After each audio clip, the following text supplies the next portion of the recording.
I'm Yesenia Taveras, and welcome to LaConexio, TheConnection, a television show that seeks to connect the Hispanic community to programs and services that are in support of them. On today's show, you'll learn about Autism Delaware, and you'll also learn about the Arc of Delaware and how it continues to help individuals with developmental disabilities. But first, I have here with us two marketplace guides who are going to shed some light on how the Affordable Care Act will affect your family this year. Welcome to the show. Thank you. Thank you. Well, first, let's go into what is a marketplace guide. What do you guys do? What is your involvement within the community? Well, marketplace guide is basically someone who assists a consumer when they are walking through the process of choosing a plan through the marketplace. We have guides throughout the whole state of Delaware. We do a lot of outreach events. We're in a lot of libraries, and we sit down one-on-one and help people with any questions that they might have when they're enrolling. ¿Y puede decir en español? Claro que sí. El guía del estado de Delaware somos personas que ayudamos con el proceso de la aplicación. Hablamos español, le ayudamos a la población latina también. Vamos para librerías, asistimos a la persona individualmente. ¿Y qué es el proceso? El proceso, le decimos si quieren una cita, le decimos dónde vamos a estar. Usualmente ahora tenemos secciones de aplicación en nuestras oficinas de Westside y le decimos traiga sus papeles de identificación, sus papeles de ingreso, todos los datos que necesitarían para la aplicación. Okay, and in English, can you help us to better understand the application process? What does an individual need to bring? Yeah, when someone sets up an appointment with a marketplace guide, what we require for them to bring is usually identification, driver's license or state ID, their social security numbers for whoever is enrolling, so for themselves and their other family members, as well as their W-2 forms, pay stubs, something that we can do to verify their income. And what are some of the companies that are offering these different plans? What are some of the challenges you faced when trying to go ahead and apply or set someone up with one of the plans?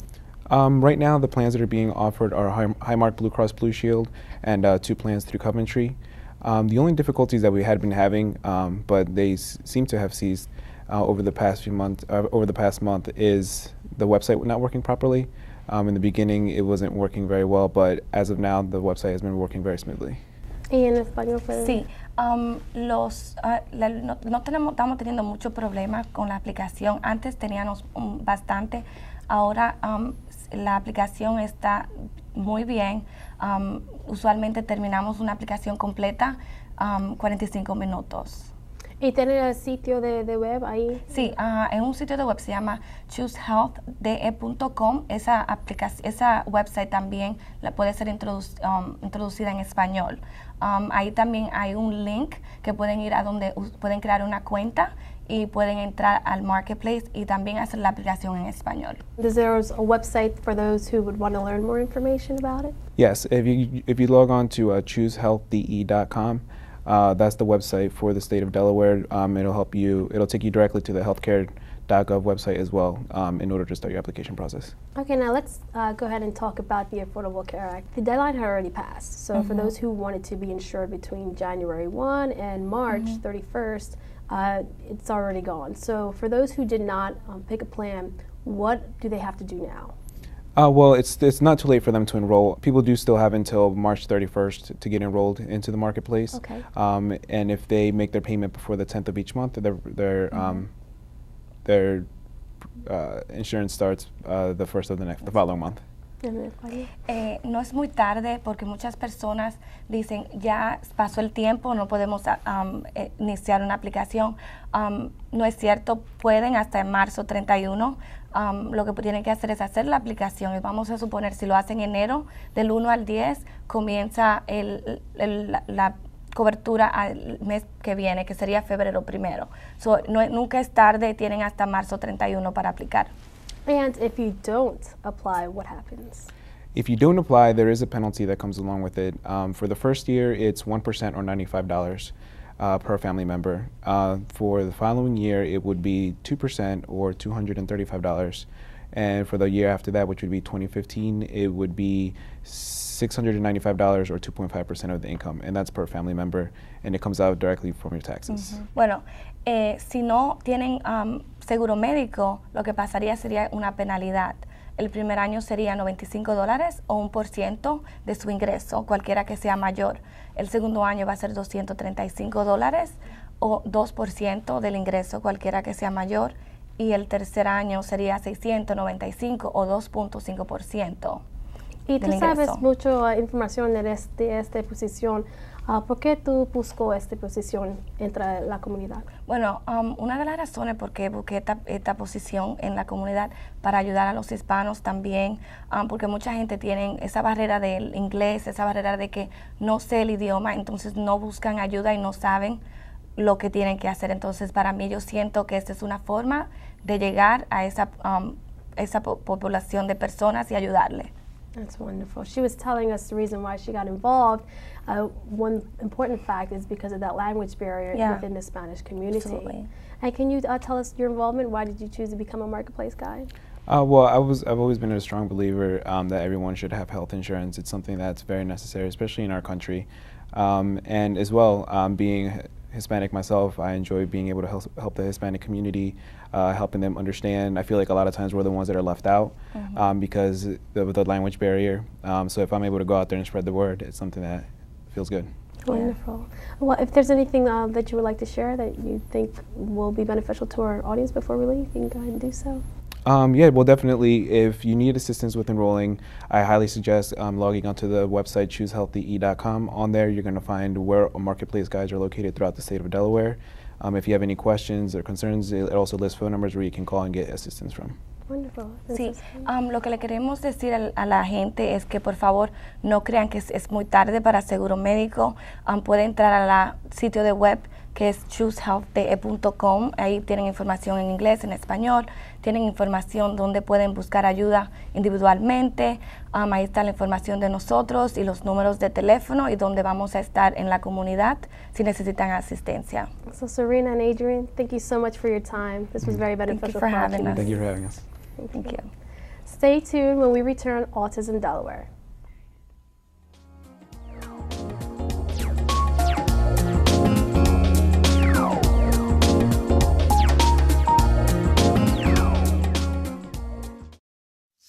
Padres tienen las manos llenas. Les ayudaría una mano extra.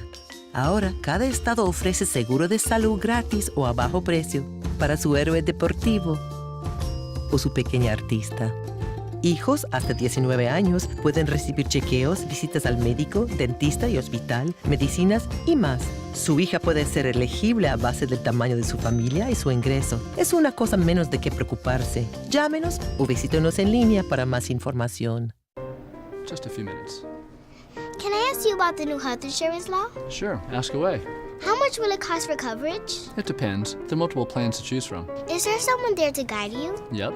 Locally trained marketplace guides will walk you through the enrollment process so you can pick an affordable plan that meets your needs. What about pre-existing conditions?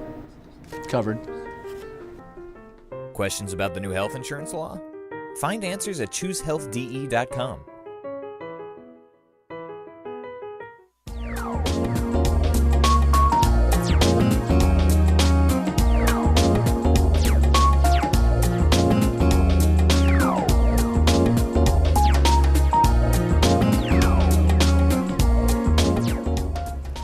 Hispanic children are typically diagnosed more than 2 years later than non-Hispanic children with autism.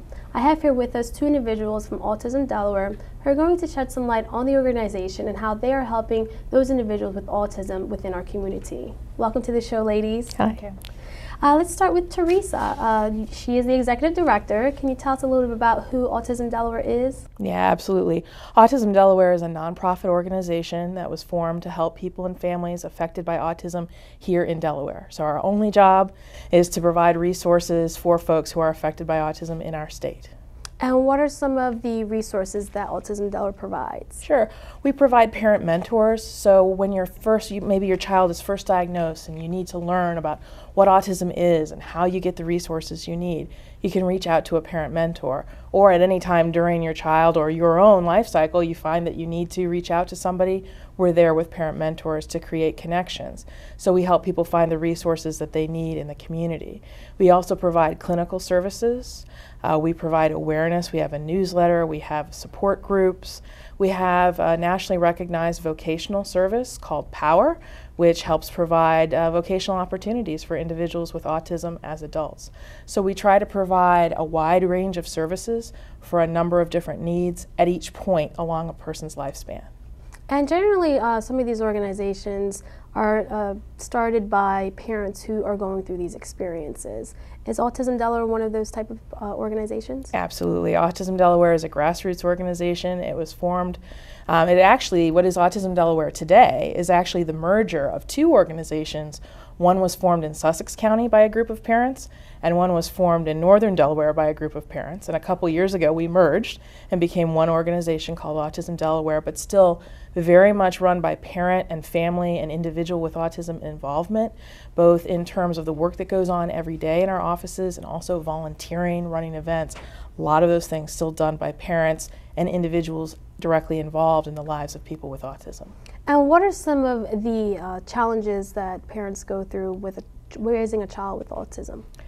The challenges are as diverse as the individuals. We say in the community that if you know one person with autism, you know one person with autism, because each person with autism is incredibly unique, and the symptoms of their autism can be entirely different one from the other. So some folks may have an individual with autism in their lives who is, for example, nonverbal. And so obviously at that point, communication becomes a real challenge, particularly as the child is growing. Some folks with autism may have a lot of verbal ability, but may have difficulty with social interactions. They may have what we call higher functioning autism or Asperger's syndrome. And so for their families, some of the challenges might be doing well in school or being able to get and keep a job because they may not have the social skills that they need to be able to accomplish those things. So for each parent, for each family, for each individual, the challenges are so unique, and that's why it's important for us to be able to reach out to people on all sorts of different levels to meet them at their level of need. Wonderful. And this is a topic really dear to my heart. I actually have an aunt who raised an autistic child, and one of the things in our community, in the Hispanic community, is that language barrier. And so often we pick up on the signs very late. And I have here with us Paula, who is a parent, and she's going to tell us a little bit about her experience. ¿Y puede decir en español su experiencia criando a un niño autista? Sí, claro que sí. Yo tengo un niño con autismo de 8 años. Le diagnosticaron con autismo más o menos alrededor de 18 meses. Fue cuando recibimos la noticia de que era posible autismo. Empezó todo con un poquito de problemas en el habla, que él no podía hablar, y siempre pensamos que a lo mejor era porque le estábamos hablando 2 idiomas. Pero después de terapias y de intervención de los doctores, nos dieron el diagnóstico más o menos casi cerca de los 2 años. Desde ahí fue bien difícil lidiar con algo tan duro porque no sabíamos a dónde ir, cómo empezar, y fue ahí cuando yo empecé a buscar ayuda para él.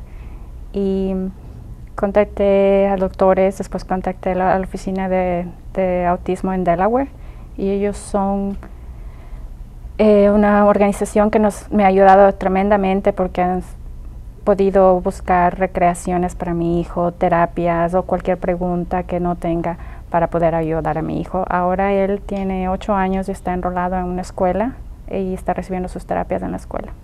¿Y cuáles fueron los primeros síntomas que reconociste? Los primeros síntomas fue que empezó a perder su habla. Tenía 3, 4 palabras y después desaparecieron. No tenía contacto visual, no le miraba a los ojos. Era muy arisco, no quería que nadie le marque, solamente yo o su papá. No se socializaba con niños de su misma edad, y la manera de jugar de él con los juguetes era súper diferente. No tenía un juego apropiado.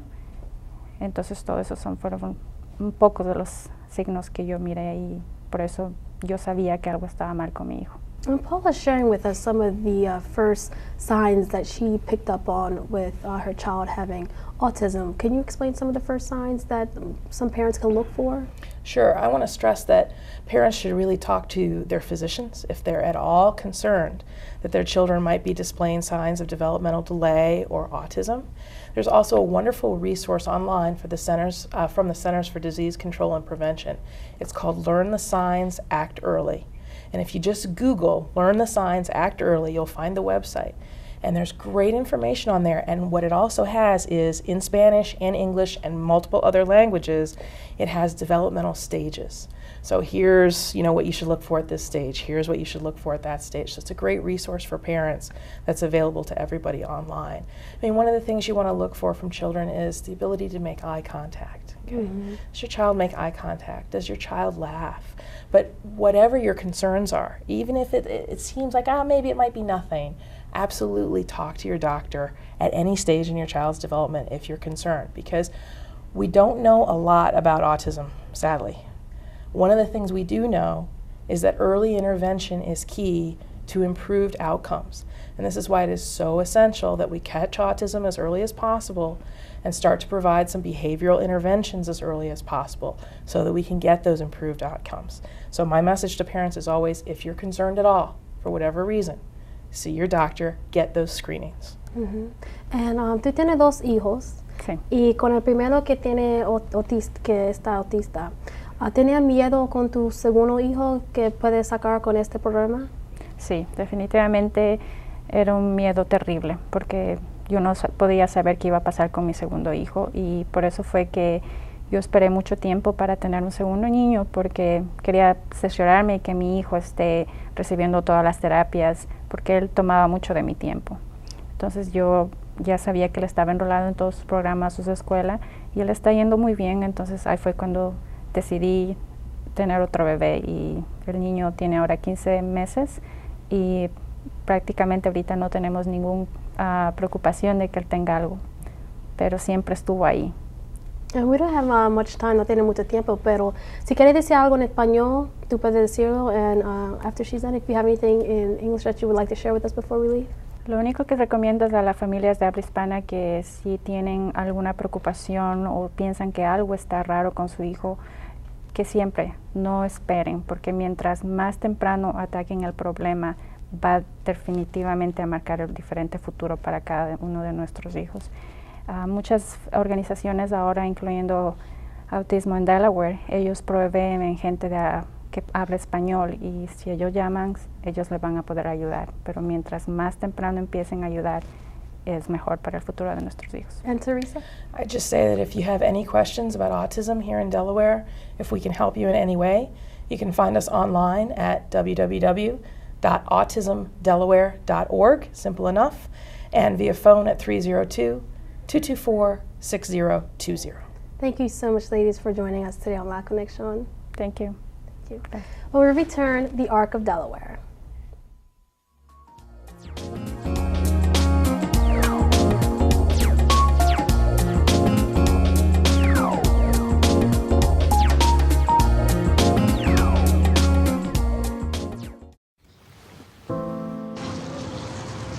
Mira aquí, mira a tu mami. Quizás le molesta tanta luz. Quizás está aburrido. Quizás no puede escucharnos. Quizás necesita más estímulo. Quizás está pasando por una etapa. Evadir la mirada es una de las primeras señales de autismo. Conoce las demás señales hoy. Mientras más pronto se diagnostique, mejor.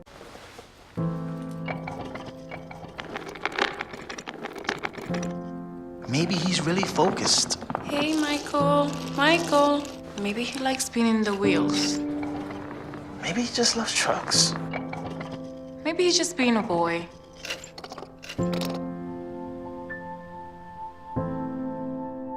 Preoccupation with objects is one early sign of autism. Learn the others today. The sooner it's diagnosed, the better.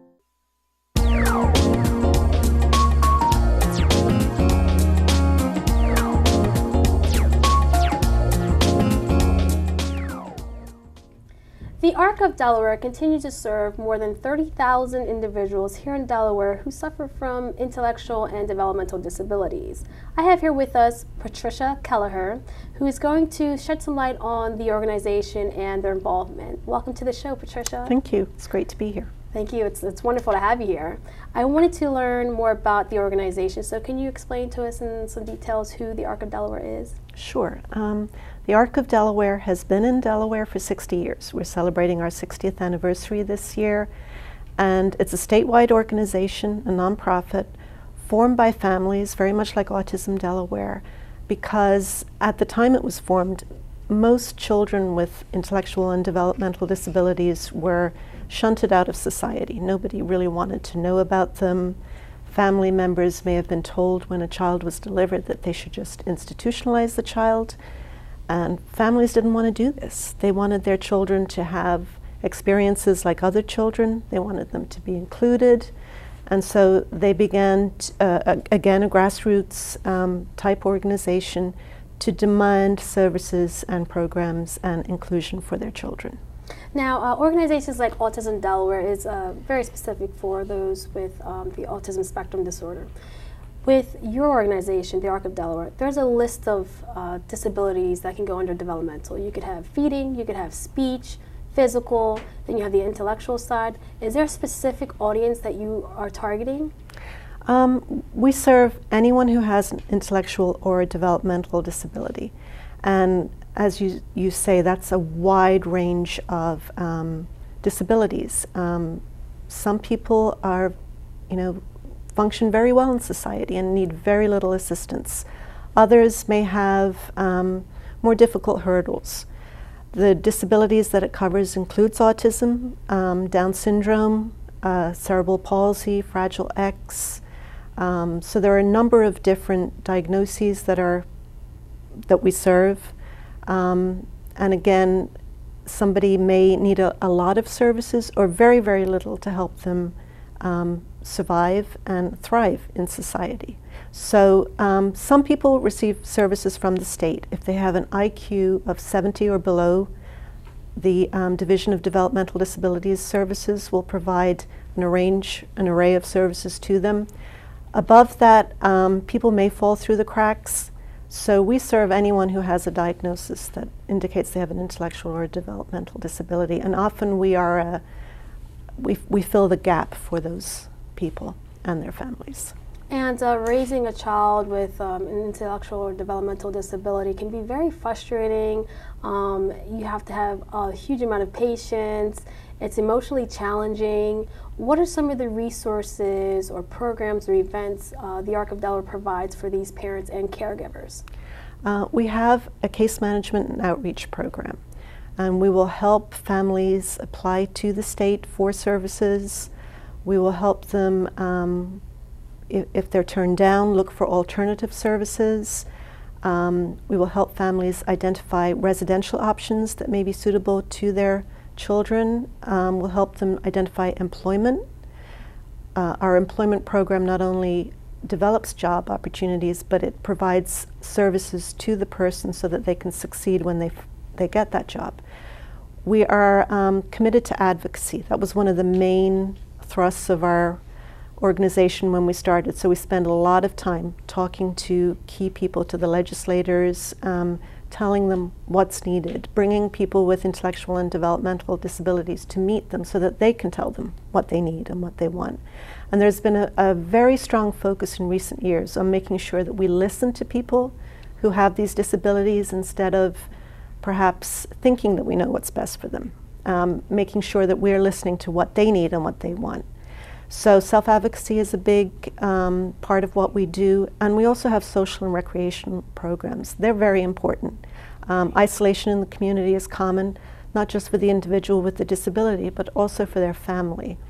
So we have dances. We had one last month, 380 people came to the dance in Cheswold in Kent County. So we do a lot of different things. We try to reach all the different areas of a person's life to enrich them and include them. And lastly, Patricia, how can one get involved? Is there a membership fee, and where do we go to look for more information? Please go to the Arc of Delaware's website, which is just that, thearcofdelaware.org, all spelled out as one word. Or you can call us at 302-996-9400. We are a membership-based organization. You can become a member, but you do not have to be a member. And we will answer any questions that we receive and help in any way we can. And if we can't help, we'll try and identify other sources of support. We are trying to reach out to the Hispanic community. We really have not done a very good job of that in the past, so it's great to be invited here today and hope that we will be able to meet more families, more individuals with intellectual and developmental disabilities. Wonderful. And when you do, we can bring you back on with one of that those would be parents great. and have them come on and speak in Spanish for us. Yep. Thank you so much, Patricia. It's been a wonderful time having you here on LaConexio. It's great to be here. Thank you. We'll return after these short messages.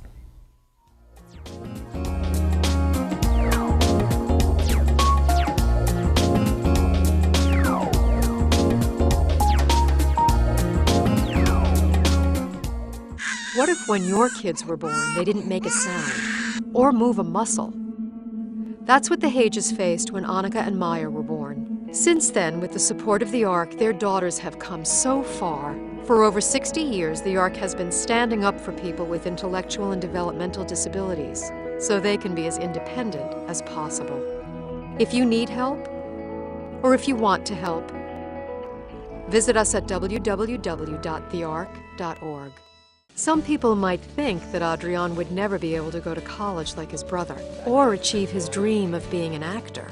We couldn't disagree more. We're the ARC, and we believe everyone should have the opportunity to realize their full potential. The ARC stands up for those in need, advocating for people with intellectual and developmental disabilities. I want to be a professional actor, so they can be anything they want to be. If you need help, or if you want to help, visit us at www.thearc.org.